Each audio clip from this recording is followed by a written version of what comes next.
Hello and welcome to Killer Queens, a true crime podcast. I'm your host, Torella. And I'm your better, prettier, younger host, Tori.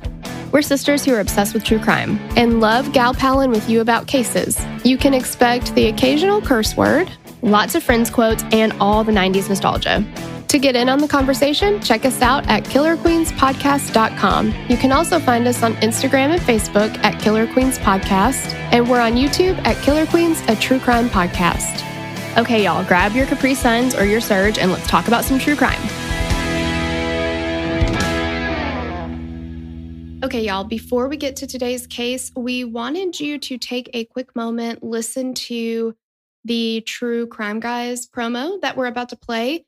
If you listen to us, which is what you're doing right this very second, you're going to love them. I feel like we're kind of like the male-female versions of each other a little bit, like just banter mixed in, and it's kind of a lighter take on cases. I've been listening to True Crime Guys since before I even started a podcast, so really think you're going to love it. Give it a listen and head on over and check them out. Hello and welcome back to True Crime Guys podcast. I'm Lauren. And I'm Michael. How we doing, people? I'm sure they're doing fine, Lauren. But in case you didn't know, this is not a regular episode. We're actually on an episode of Killer Queens podcast right now doing a promo. So yeah, kind of awkward. No big deal though, because to be honest, Killer Queens listeners sound a lot like True Crime Guys listeners, right? You like True Crime podcast where we have a lot of consideration for the victims, but also have a little bit of witty banter. Maybe a few jokes sprinkled in here and there. Nothing wrong with that.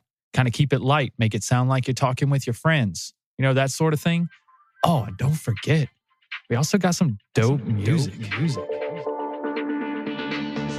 So if you're looking for a podcast that's hosted by two friends who genuinely like each other and just have a lot of fun talking true crime, then give True Crime Guys a try.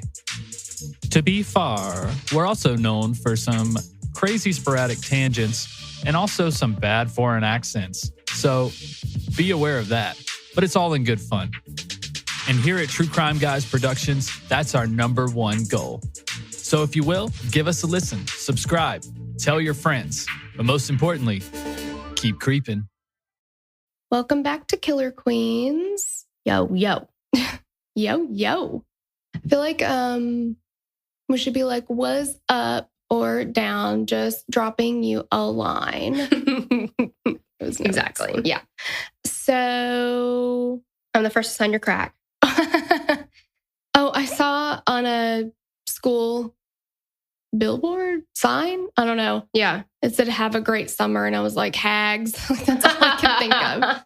Hags. Gross. I hate it. All right. So we're doing Heaven's Gate, y'all. Crazy. Yeah. This was not requested by anybody, but Sloan researches a lot of the cases and she wanted us to cover it. So it's worth covering. I feel like it's very intense. Yeah, and very intense. I think a lot of people have a really big fascination for cults because they're just so messed up. Yeah, we haven't done a lot of cults either. We did Jim Jones. Yeah. And we covered Word of Faith. Word of Faith. Those are both Patreon cases, weren't they? I don't know. I can't remember now. Yeah, so I think I don't know that we've done one on the regular feed. So now we can do a cult with everybody. I know. You are welcome. Yeah. All right. Couple things. Make sure if you have not joined our Patreon yet, join it. Shoot on over there. Yeah. There's so many episodes. We've got our murder mixtape every single week. You get just an extra case. And then if you do the $10 level, you get the Doc Jams, which is episode by episode, like docuseries coverage. So that's 3 episodes a week. Then if you go over and listen to Oh Snapped, which is just free everywhere, 4 episodes a week. The only thing better than that would be hanging out with us all the time, just being in our pockets. Yeah, but that's pretty much the same. It's exactly the same. Yeah, exactly. So definitely want to check that out. And when you join, you get immediate access to like all the previous episodes. So you can just binge your heart out. All right. Enough of the business. Now let's get to the business. Yeah, let's get to this business. So there is, just to warn you, trigger warning for suicide that will be discussed. Absolutely. So if that's something that you don't want to listen to, then this is not your episode. But we wanted to put that out there. Yes. All right, so we'll get started. Sloan gave this section of the show an excellent name. Black tracksuits, Nikki. Oh, Jesus. Have I been saying it wrong this whole time? It's Nikki? Nikki tennis shoes. Nikki, just do it. Nikki, do it. Oh my God. Okay. Black tracksuits, Nike tennis shoes, and barbiturates. Oh my.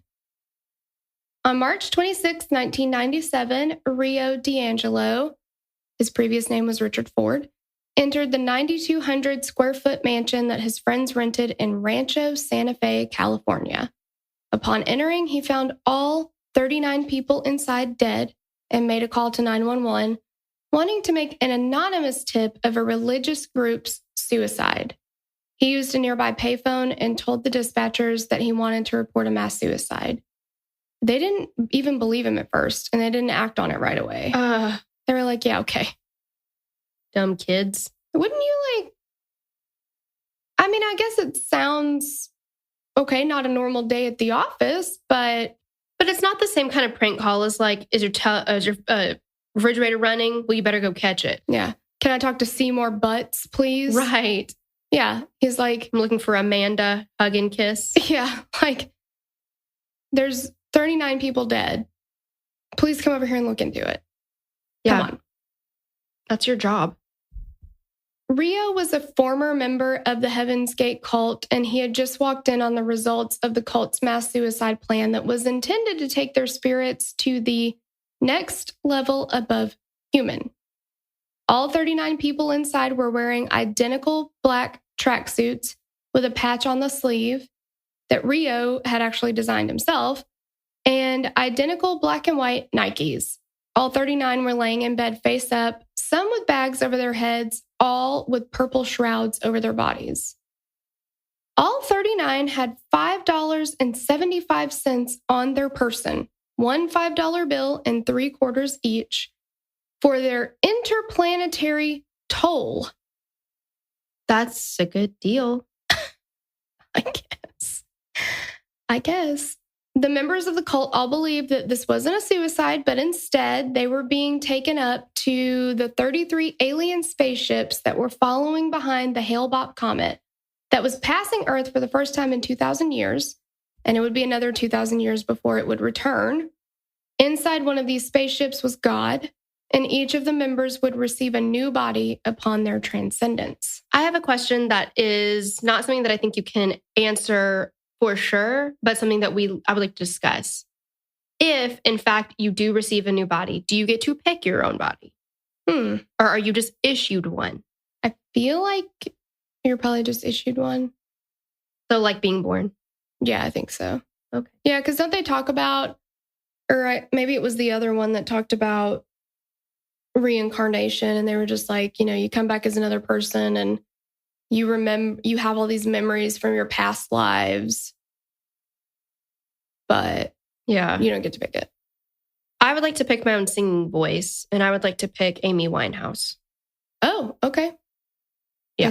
That's fair. Yeah. Okay. I don't really care about my body so much, but the singing voice is important to me. That's interesting. Yeah. I think I'd like to have curly hair next time around. Oh. Just try something different. Like on The Way We Were. Curly. No? Remember? That's the whole thing about Barbra Streisand, Babs, and Hubble didn't want her because he wanted a girl with real sleek, straight hair, but she had curly hair. Did I watch she was just that?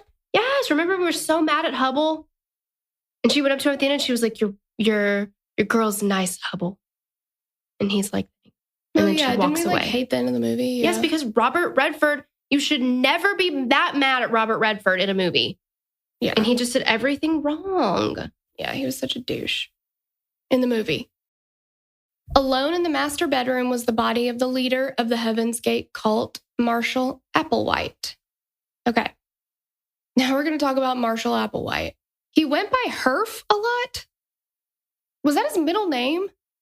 Like, some people called him Herf, and then some people called him Marshall, but then some people called him all his other nicknames. What would Herf be short for? I don't know. I can't think of anything.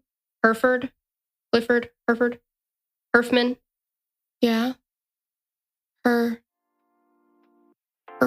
Herfangelo. No. Yeah. It's, I've never heard that at all. Ever, ever, ever. I don't think it's any secret at all that all mattresses and pillows are not created equal. I mean, I don't know about you, but if I sleep even slightly the wrong way for even, it feels like 5 minutes, I feel like I've been hit by a bus for like 3 days. It's ridiculous. So with that new fun addition to my life, it's even more important to find a quality mattress and pillow. The Purple mattress and pillow are completely set apart from every other mattress because of their Purple Grid. It's a patented comfort technology that instantly adapts to your body's natural shape and sleep style. And it's designed to neutralize body heat with its over 1,800 open air channels. These channels give Purple the cooling effect that everyone wishes they had, but no other mattress can replicate. I can't even count how many times I roll over or move around to find a cooler spot or do the one leg out, one leg in thing. Like, you want to cool down, but you don't want to get too cold, but not with Purple. And it's not even just for the mattress. Even the Purple pillow is engineered with the Grid with total head and neck support and absolute airflow, so you're always on the cool side of the pillow. The Purple Grid is really one of a kind, and it feels like you're on a cloud. It looks absolutely nothing like a traditional mattress on the inside.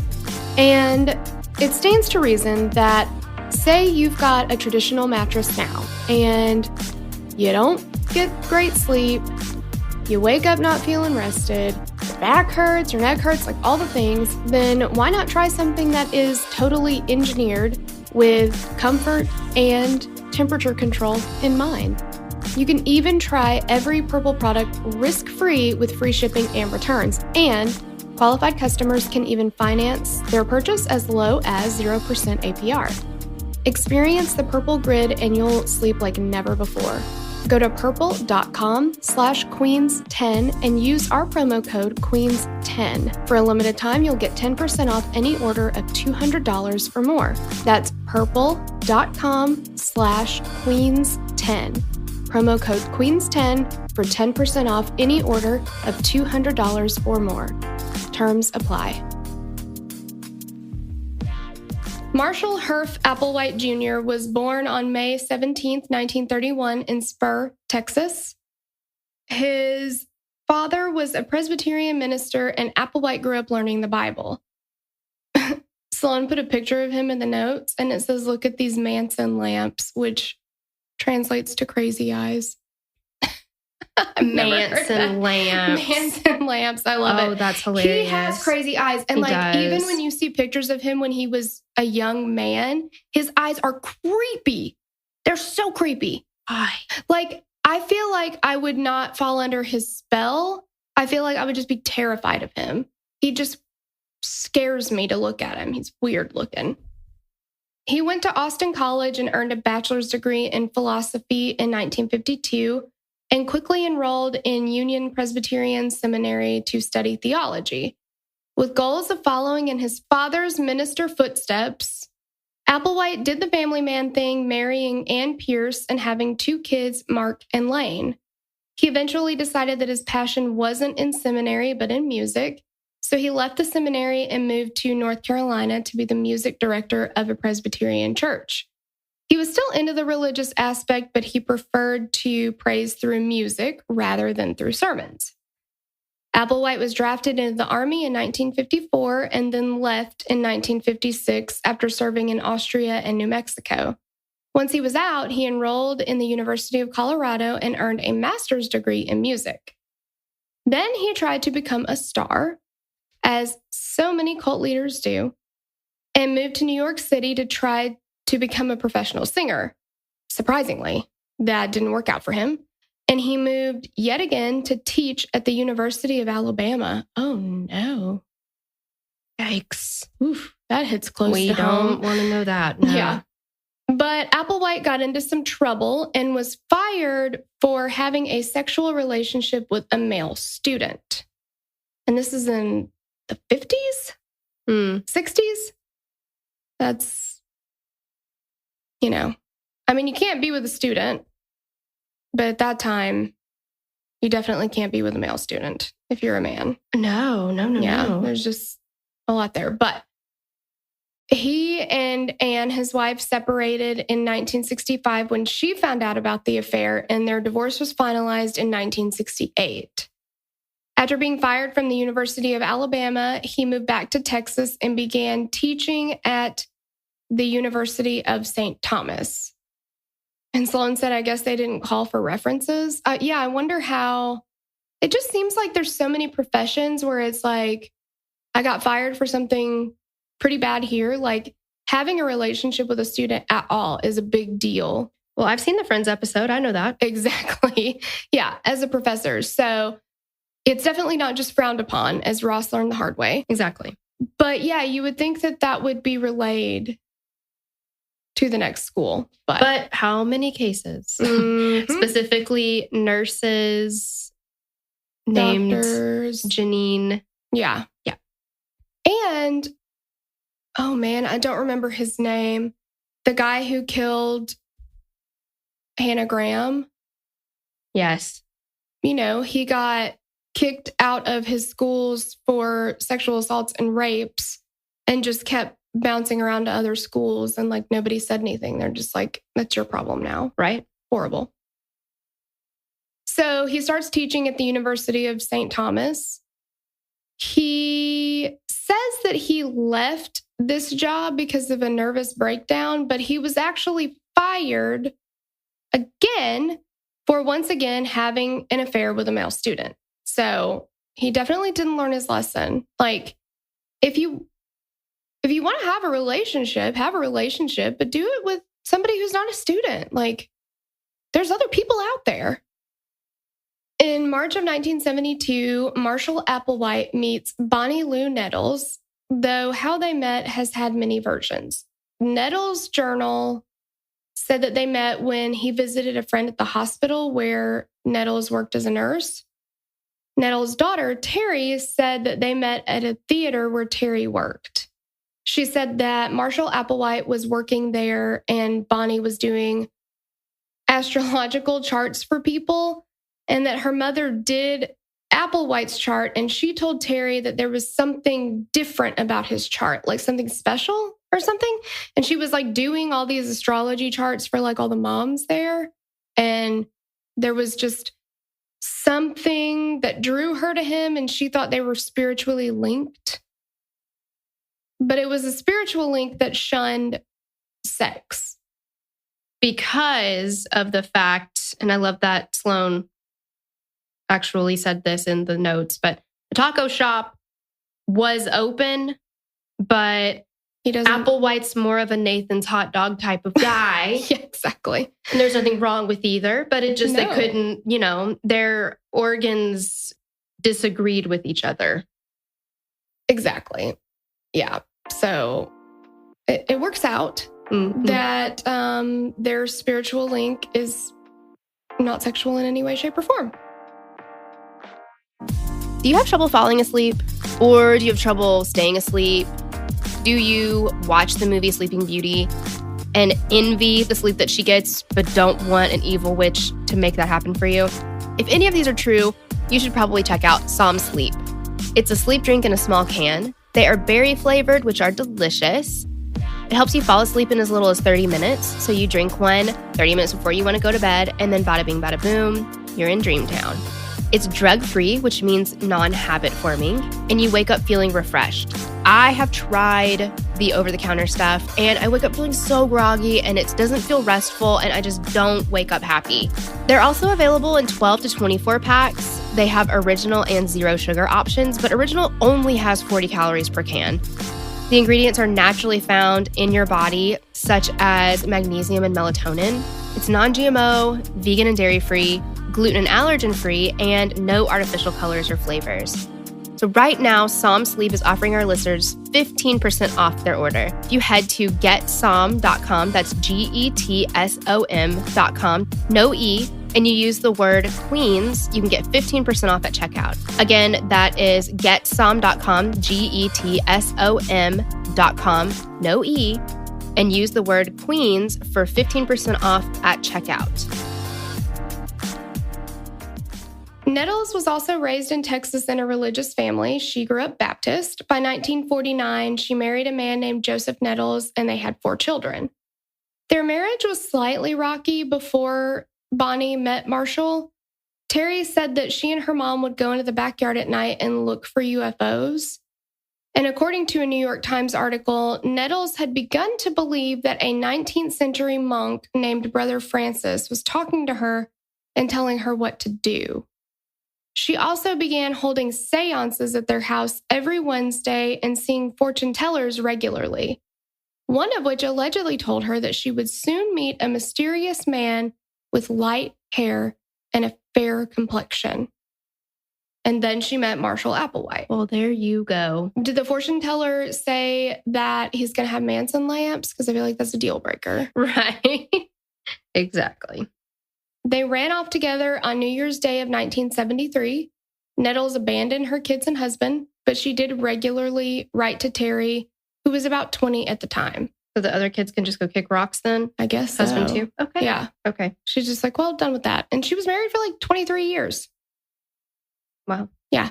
And Terry said that when they would look for UFOs in the backyard, they both felt like kind of like outcasts anyway, that they didn't really fit in. And they were hoping that they would see one and get abducted by aliens because they felt like they would fit in better somewhere else. Wasn't here.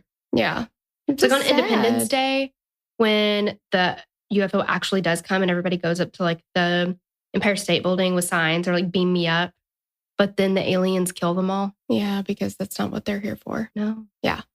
Yeah. It's really sad to think that you feel like you'd be more at home with aliens. Yeah. That could very well just be here to suck the life out of you. We don't know. Tall, gray.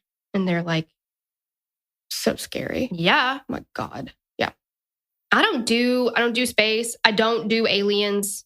I don't do that shit because it's terrifying. Yeah, that movie Dark Skies scared the shit out of me for a long time. Okay. Yeah. Same. Yeah. Can't even. Because I kind of believe in it. I know. It freaks me out. I'm like, what if it happens? I know. But I do pay a lot of attention to my dogs. Because remember, and the they dog know. knew. Yeah. Yeah. The dog knew. They do know. Also, the kids know. And like little kids are always like, they just say stuff. So they're like, hey, what's that in the corner? Yeah, who's that behind you? I'm like, what? God. Yeah. Also, the fourth kind. If you ever see an owl, you better run, girl. Oh, hell no. I started watching that and then I was like, nope. No.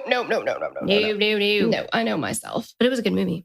I'm sure it was. I'm sure it was like well done, but the trailer scared the shit out of me. Sure it did, yeah. Can't do it. Okay. So Marshall and Bonnie hit the road. Mm-hmm. During 1973, they opened a New Age bookstore in Houston, Texas, which quickly failed. So they did some soul searching and traveled for about 6 weeks and decided to open a restaurant in Taos, New Mexico called Sunshine Company, which also failed. These are like random, like you can't just start a business like that and just be like, you know what? I think I'll open a restaurant today. I think I'll open a bookstore today. Well, yeah. And like, think about the area that you're in, the time of the world that you're in, and maybe don't open like a Sunshine paperclip store. Yeah. And they don't know the area they're in. They've been there a whole day and a half or something. It's like, you need to know about stuff. You need to know the location. You need to know the area. If it's overly saturated, what they need, what they want. Yeah. You gotta have a business plan, man. Yeah, you can't just float in the wind like a little feather, just willy-nilly and be like, well, I don't know. I've always wanted to be a successful restaurateur. Yeah. And I think one day just decide to do it. Yeah, exactly. Ugh. They traveled around and supported themselves with money from odd jobs until their car broke down in Oregon. They were camping near a river when they convinced themselves that they were the 2 witnesses that were discussed in the book of Revelation, chapter 11, verses 1 through 14. Yeah, so they think they're going to be appointed by God, or that they've been appointed by God and that they will receive information from God and they'll be able to prophesy to everyone. Mm-hmm. In their belief system, Jesus was to be reincarnated as a Texan, kind of like Applewhite, and they believed that they had higher level minds than anyone else. I feel like they're taking the 90s hit God Blessed Texas to a whole new level. Yeah. It's like Jesus is going to come back as a Texan. Why? I know for a fact that only Texans would believe that. Do you know what I mean? Like, there's a different kind of pride. Yeah. That is Texas pride. Yeah. There's a lot of Texas pride. It's great. I'm not saying anything, there's nothing wrong with it, but it's just funny. You know, it'd be like if we were like, well, if Jesus came back, he'd come back as a Vols fan. Yeah, exactly. He'd come back in orange and white checkerboard. Yeah. Because Applewhite was a fan of science fiction and because of their feelings of superiority, they believed they would be recycled. They were in these vehicles, which are their bodies. They only refer to them as vehicles, pretty much, as camouflage, and were sent to Earth to lead humanity out of the corrupt world. I really hope that our bodies are not vehicles because I've had really bad luck with vehicles. Mine always break down. That's true. You know? Flat tires. I always run over nails. Mm-hmm. Always. Check engine light, always on. Always on. Yeah. This little light of mine, I'm going to let it shine. My AC doesn't work. It's a whole thing. Yeah. Okay. So Sloan copied directly from the website of Heaven's Gate. Yeah, it's still up.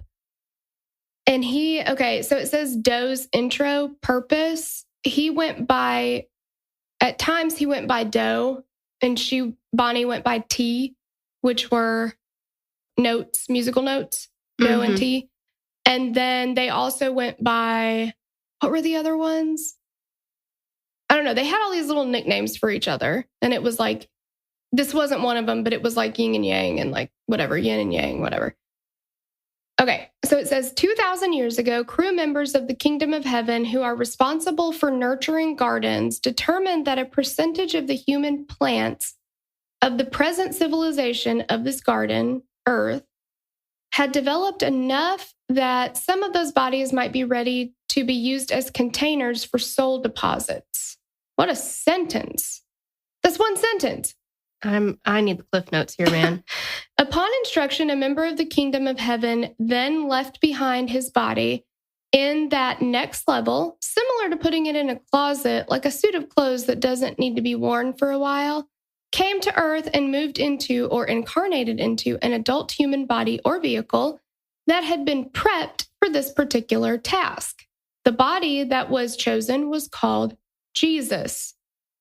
The member of the kingdom of heaven who was instructed to incarnate into that body did so at his father's or older member's instruction. He moved into or took over that body when it was 29 or 30 years old, at the time referred to as its baptism by John the Baptist. The incarnating even was depicted as the Holy Spirit descended upon him in bodily form like a dove, Luke 3:22.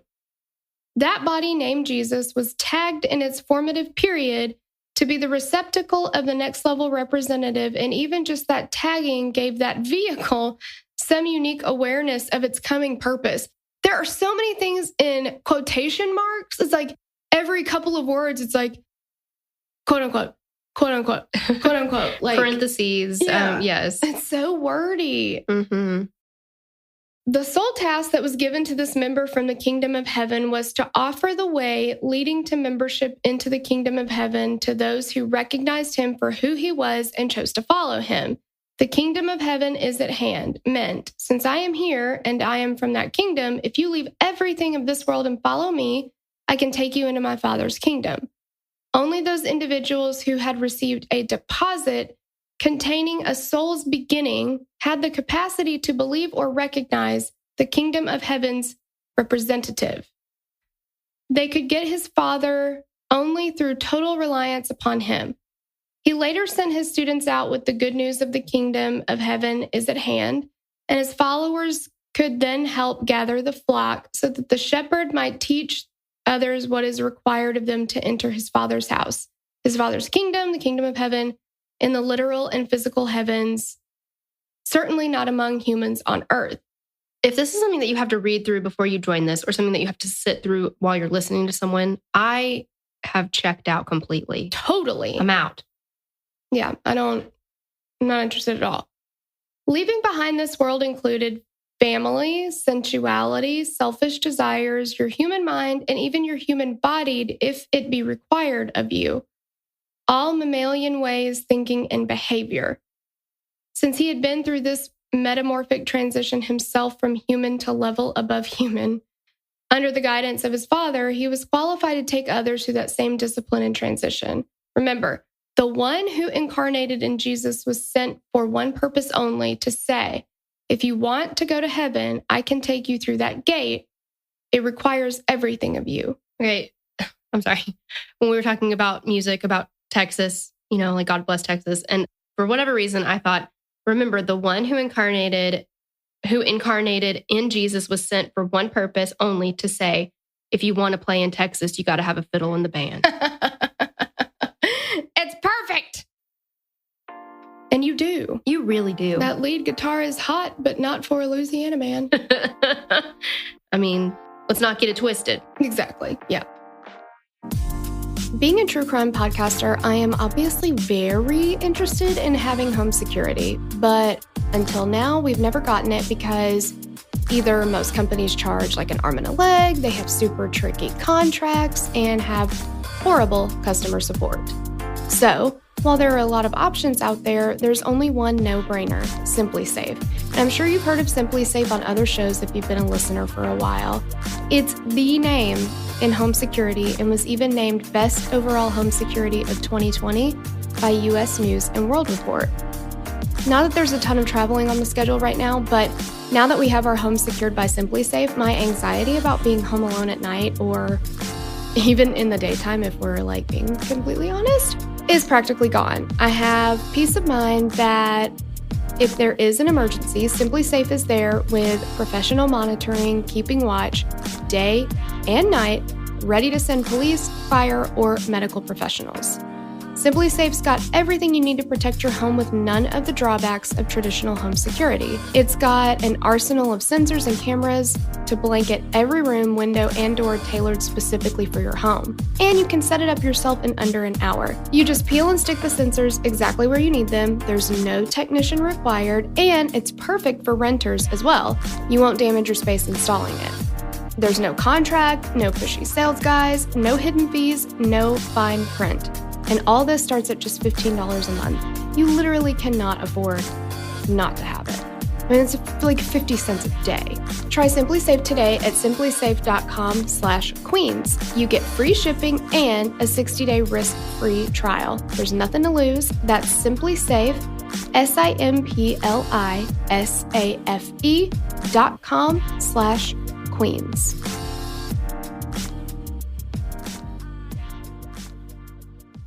Our mission is exactly the same. I am in the same position to today's society as was the one that was in Jesus then. Whoa. Bold claim. Yeah. My being here now is actually a continuation of that last task as was promised to those who were students 2,000 years ago. They are here again, continuing in their own overcoming while offering the same transition to others. Our only purpose is to offer the discipline and grafting required of this transition into membership in my Father's house. My father, my older member, came with me this time for the first half of this task to assist in the task because of its present difficulty. Looking to us and desiring to be part of my Father's kingdom can offer to those with deposits that chance to connect with the level above human and begin that transition. Your separation from the world and reliance upon the kingdom of heaven through its representatives can open to you the opportunity to become a new creature, one of the next evolutionary level rightfully belonging to the kingdom of heaven. That's interesting. Mm-hmm. So, all right. That's just the intro. There's so much more, and we'll link to it so you can read the rest of it if you want to. It's a lot. It's so wordy and it's just a lot. Yes. But he goes on to kind of talk about why is it difficult to believe or accept us. So he's going ahead and addressing objections, which is a sales tactic. You want to go ahead and get those out of the way. He talks a lot. And then he quotes a lot of the Bible. It just, I don't know. It's just a lot. So we'll post it if you want to see it. All right. So then they were arrested for stealing, not returning a rental car, and using stolen credit cards. Bonnie was released quickly, but Applewhite spent 6 months in jail, where he wrote a document he called Statement as their first recruiting opportunity. I think it's Statement 1. Oh, I'm sorry. Statement 1 as their first recruiting opportunity. And Sloan copied it directly from the website that's still active. So again, we'll link to it. But basically what he did was they said he spent that 6 months kind of revamping his doctrine. So, I mean, I guess he didn't have anything else going on. So yeah, a great time to really work on your material. Yes, to revise that. And also, if you're saying that you are basically the second coming of Jesus, or God is telling you directly to do these things. Yeah, if you're a prophet. And then you're turning around breaking the law. Left, right, and center. Yeah, you're using stolen credit cards. You're stealing cars. I don't think so. I don't think that those go hand in hand. I don't think so. Because of their reference to the caterpillar and the changes it undergoes, their original group was named Human Individual Metamorphosis. So they likened your shedding of your body. Yeah, like a caterpillar changing into a butterfly. They mailed this notice and changed their names. Here it is. Not legally, to Guinea, which was Nettles, and Pig, which was Applewhite. So yeah, they had all these like Guinea and Pig, and like dough and tea, all these things, in order to convey the message that they were part of an experiment by the next level. Guinea and Pig get their first followers and once again change their names to Bo and Peep. Oh my gosh. They make their first public appearance at a meeting at Canada College, and their membership jumps to about 200 converts. Bo and Peep. I feel like if I'm like at a conference and this guy with Manson lamps gets up and he's like, I'm Bo, and she's like, I'm Peep. And they're like, come join us. We're going to go up in a UFO and shed our vehicles and whatever. It'd be like, no, I don't think I'm going to take direction from a Bo and a Peep. Well, sure. But you have to think, I don't know the time in the world. This is in the 70s, mid 70s, early 70s. A lot of LSD, I'm sure. Well, that's true. Yeah. And it was a time, like cults were rampant at this time. Like a lot of people were really looking for religious experiences. But like something different that felt tailor-made to their experience, and they wanted to feel like they mattered and made a difference. Yeah. They wanted it to resonate with them. Absolutely. Yeah. Like there was a hole inside of them that they needed to fill. Yeah. And Marshall Applewhite especially really exploited that whole, like, I need to find something that I resonate with, that I feel something about, that I really connect with. And he used that to his advantage in a disgusting way. Mm-hmm. In September of 1975, Bo and Peep and the crew made an appearance in a small town in Oregon called Waldport. They gave a lecture about how UFOs were coming, and the crowd of about 150 people came thinking it was a joke. However, 20 people packed up all their shit and abandoned their lives to follow the UFO cult to Colorado, where there was supposed to be an even bigger meeting, about 400 people, of people who thought aliens were coming for them. The meeting never happened, and most of the Oregon converts went home, and none of them were among the final 39 dead. Wow. Yeah. I also read that, like, in studies that they've done, that 20% of Americans believe in UFOs. I honestly thought it would be more. Honestly, me too. Yeah. Yeah. I mean, and you don't have to just think UFOs are real to be somebody that would follow them. You got to go steps further than that. But absolutely. Yeah, I thought that was interesting. It is. There was bad press involved with the Oregon meeting, so Bo and Peep dip out to other states that they decided had good energy. They were very about like the energy of states. Like Colorado was one of them, but now they're in trouble in Colorado, so they're like, that's got bad energy, man. So yeah. Yeah, so they go to all these quote unquote good energy states. That's the only places they'll spend time. Another part of Applewhite's delusions was that he could communicate telepathically. He was able to convince multiple people that if they mentally said the Lord's Prayer, he would hear them and then he would reach out. And they actually did an interview with this guy who was doing some work for him. He was like an expert in, I don't remember what. And they were like, you could really... Obviously, he was not an expert in bullshit. No. And they were like, you could really help us advance our message and all these things. And so Marshall's like, I totally communicate telepathically. So if you need me, okay, you just say the Lord's Prayer, like in your head, and I will respond. And so he said he'd been working with him for a while and he never did that because he kind of thought it was silly. And then he tried it one night. And the next morning, Marshall called him. And that wasn't normal. So he was like, I guess he can. I guess this is real. See? Like it confirmed it for him when Marshall was, obviously just going to call anyway. Yeah, I was going to say, I guess one doesn't actually believe in coincidences. Right, exactly. By 1976, the cult was a hot mess, and Applewhite and Nettles, or Bo and Peep, reappeared in April at Manhattan College in Kansas to announce they were no longer accepting new members. The quote-unquote harvest was over. I do not like that word. That sounds yuck. Yeah. Like, it reminds me of, is it Blade Trinity? Where they have, they have the like harvest of all those bodies wrapped in those things. Yes. Ugh. Or like A Bug's Life. But that's with seeds. Sure. Yeah. Yeah, that's probably a better way to look at it. I think so. With seeds, yeah. Yeah. Members were selling their blood to blood banks, and wealthy members were signing over their trust funds to keep the group funded. That's commitment. Could you imagine being the family and being like, Barry did what? Yeah, exactly. All of it? Yeah.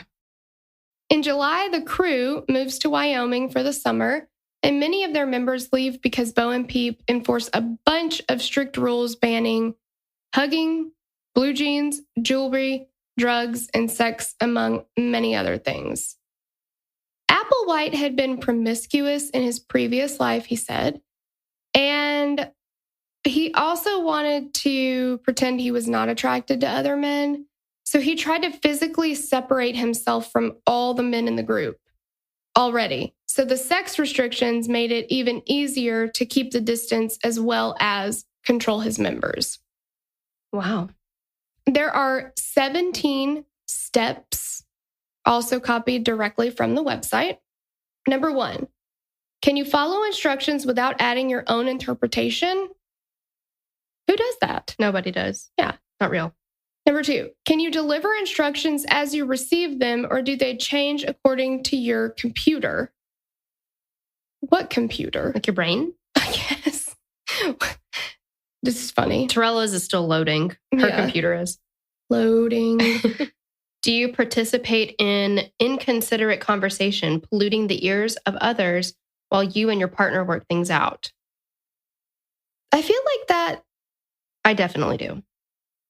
I feel like that went, like, do you have an inconsiderate conversation, polluting the ears of others, and then while you and your partner work things out? So, like, just while we're talking about things, maybe not. Do I gossip sometimes? Yeah. Yeah.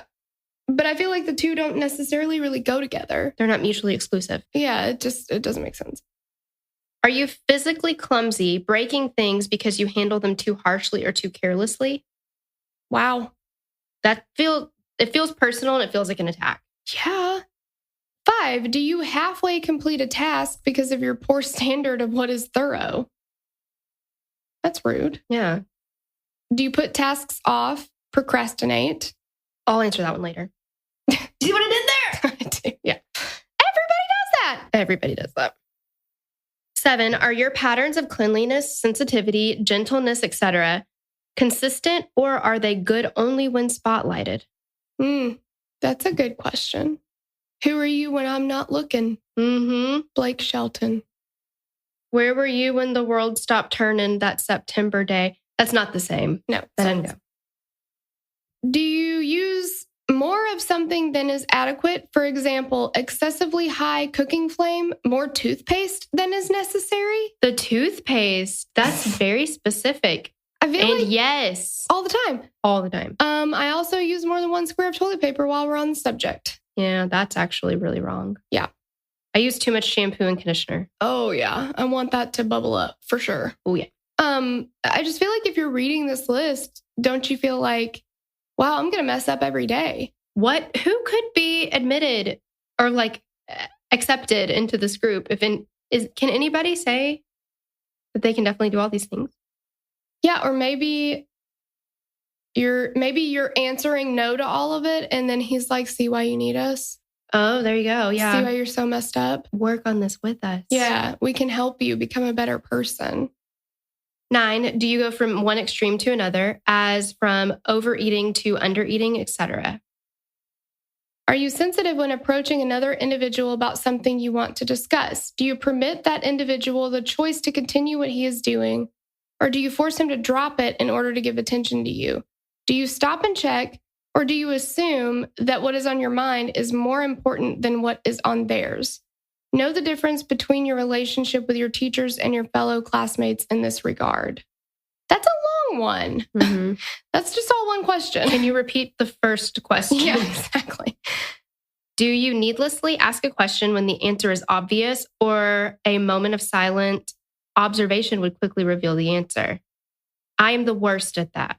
That is a question that I wish I could ask every single person I've ever worked with, because could this be an email? Yeah, exactly. Because like every time I was, when I was a manager and had people under me, they would be like, Trella, I can't figure this out. Trella, I can't do this. Trella, can you? I'm like, oh, I feel like they would be like, Trella. Yeah. And it's like, I know that if you sat there and you tried it once, you'd probably figure it out. Mm-hmm. Did you at least try first? And the answer is always no. They never tried first. No. Like, well, I was going to, but yeah. Are you pushy, aggressive, interfering, or demanding in any way? I mean, I think everybody has the ability to be. Yeah, everybody is at times. Right. Has familiarity caused you to become so relaxed with your partner or others that your actions or words don't hold enough restraint? Are you gentle, simple, cautious, and thoughtfully restrained in your steps and all other physical actions or words? Everything in all of your words and all of your steps. Like, no, of course not. Have you outgrown defensiveness and its flip side, martyrdom? No. Can you understand and review in your mind all the ways in which members of the next level are sensitive? If you can, you have no excuse for not working on improving in these areas. That's not even really a question. No. When your teachers have asked someone to do a task and it relates to you, do you treat that task and its deliverers with as much respect as you would if it came directly from your teachers? Teachers hold a very important place, I guess, in this. Well, because I think that Doe and T, or Bo and Peep, or Barney and Fred, they consider themselves the ultimate teachers. Yeah, the teachers. Yeah. So they have to, they have to be the best, right? Mm-hmm. There are also major and lesser offenses, also copied from the website. So some of the major offenses are deceit, sensuality, permitting arousal in thought or in action, not nipping it in the bud, breaking any instruction or procedure knowingly. Lesser offenses, there's many more of these. Taking any action without using my check partner, trusting my own judgment or using my own mind. That's controlling. Yeah. twisting procedures for my own benefit, responding defensively to my classmates or teachers, staying in my own head, having private thoughts, not staying open with my partner, separateness. So you just can't be your own person in any way, shape, or form. Inappropriately offering suggestions, second guessing, or jumping ahead of my teachers. allowing anxiety, stress, tension, hyperness to affect my performance. Having likes or dislikes. Wow. Desiring attention or approval, wanting to be seen as good. Okay. Exercising poor control of thoughts running through my head, being easily distracted. Being vain about my appearance, vibrating femininity or masculinity in any way. Having inappropriate curiosity. Identifying with influences. Using the I or me pronoun in application to an offense instead of recognizing that it was an influence using me. Over-examination, finding negative where there isn't one. They also had a rigid vitamin routine starting every day at 7:22. What books and TV they could and could not enjoy, even the direction of the razor when shaving. And the circumference of their pancakes were controlled. Wow.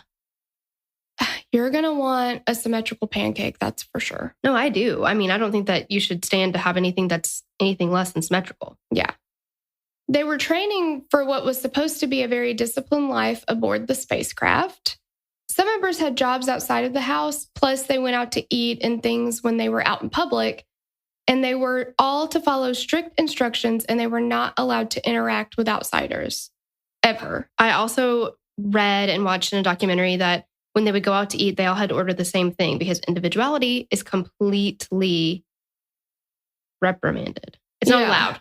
Yeah.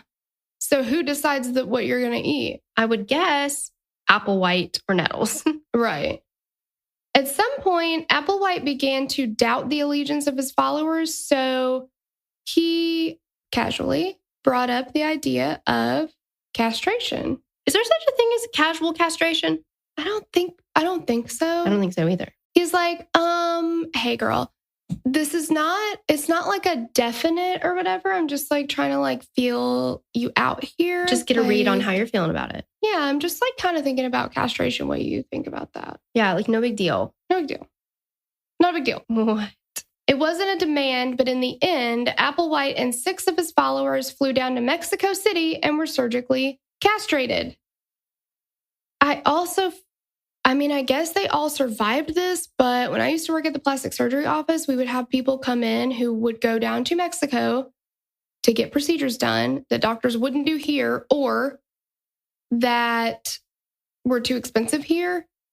And they would come back with like major infections and just like all kinds of stuff. Like, there's a reason that you have to go other places to get stuff done sometimes. After they reappeared for a while, they disappeared back into seclusion until 1992. During their seclusion, they once again changed their names. This time, they became Doe and T. So Applewhite was Doe, T was Nettles, like the notes of a musical scale. And their numbers decreased to less than 70. In the early 1980s, the group's name was changed to Heaven's Gate because Doe and T felt they were the keys to get into Heaven's Gate. And Nettles' letters to her daughter, Terry, began showing signs that she wasn't all in anymore. Terry said that her letters began to indicate that she might not be as invested as she once was, and that Applewhite may have taken things in a direction she wasn't completely willing to follow. Trouble in paradise. 100%. Yeah. So that's actually where we're going to stop today. And as always, if you want part 2 immediately, you can head on over to the Patreon. We'll have it there. Otherwise, you can catch the next episode next week. And we'll finish up with, the rest of it. Yeah. We'll start at the beginning, and when we get to the end, we'll stop. That's what we're going to do. So sounds great. That's what's happening. Well, thank you so very much for listening, and we will catch you next time. Bye. Bye. All right, so before we get going today, we've got some patrons that we want to shout out. Thank you for joining us.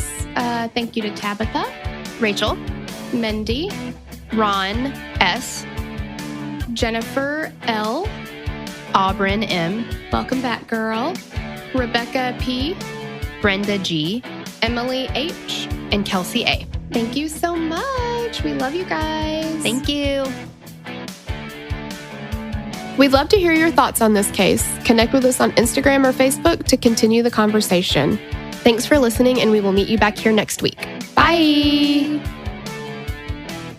The theme song for the show is created and composed by Stephen Toby. You can find more of Stephen's work on SoundCloud. Our logo was created by Sloan Williams of Sophisticated Crayon. You can find more of her work on Etsy. Visit us at killerqueenspodcast.com for merch and other info about the show.